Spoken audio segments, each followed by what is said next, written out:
haziwezi kuletwa, haziwezi kutatuliwa changamoto zetu kwa wananchi kutengeneza makundi ya kuingia barabarani.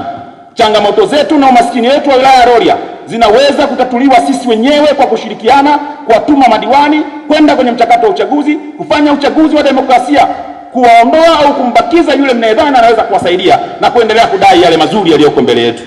Niwaombe sana ndugu zangu wananchi, narudia tena, niwaombe sana kwa unyenyekevu mkubwa. Ninajua wapo wengine ambao wanatamani tena kufanya machafuko hayo siku za mbeleni. Sisi tusiwe sehemu ya machafuko hayo. Twende tukawe walinzi wa kukataza mwananchi au kijana yetu yeyote atakayekubali kutoka mbele. Sisi ndio tuwe watu wa kwanza kumkatalia kabla jeshi la polisi hajafika kumzuia mtu huyo. Tumwambie haya wanayofanya si utanzania wetu na si Rorya wetu. Kwa kufanya hivyo, maana yake mnairudisha Rorya nyuma. Tumetengeneza misingi ya miaka 5 ya namna bora ya kwenda mbele. Tuachieni miaka mingine 5 mliotupa, twende tukatatue changamoto zenu kwa usawa, kwa kufuata kanuni na sheria za nchi. Niwaombe sana, wengi niwaona wengine ni wazazi humu, mnao vijana kwenye maeneo yetu. Mlipoamua kutuheshimisha tarehe 29, endeleeni kutuheshimisha hivyo hivyo. Nendeni mkailinde amani hii ili mnipe huku mheshimiwa mbunge ninapofika kwenye maeneo kwenye bunge lile na maeneo mengine, waseme kweli hawa watu wa Rorya ni waungwana.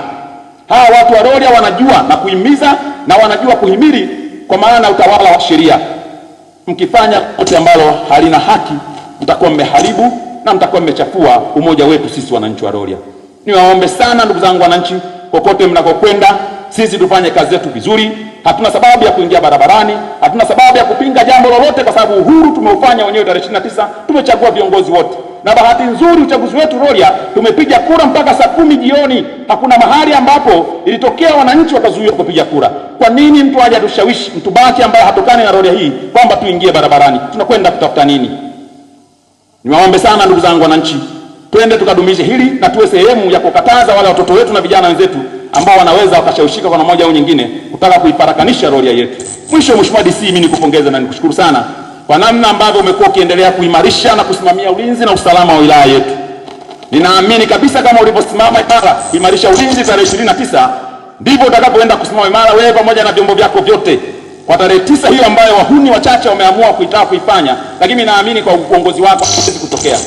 Endelea simamia uhuru huo, endelea simamia sheria, simamia usalama wa raia na mali zao, kwa sababu ndicho kiapo pekee ambacho umeapa kwamba unakwenda kusimamia uhuru, unakwenda kusimamia sheria, unakwenda kusimamia usalama wa raia na mali zao, na ndio kazi kubwa unayopaswa kwenda kuifanya. Umeifanya tarehe 29 vizuri, tumevuka salama. Nikupongeze sana na nakutakia kila heri. Naamini kwa muda uliobaki pia utakwenda kusimamia vizuri, Rorya yetu itabaki kuwa salama, na sisi kama viongozi wa kisiasa tuko tayari kukupa ushirikiano. Mahali unapodhani kuna changamoto, unahitaji nguvu ya mbunge kwenda kusema, unahitaji nguvu ya diwani kwenda kusema, mimi niko tayari, wewe niite.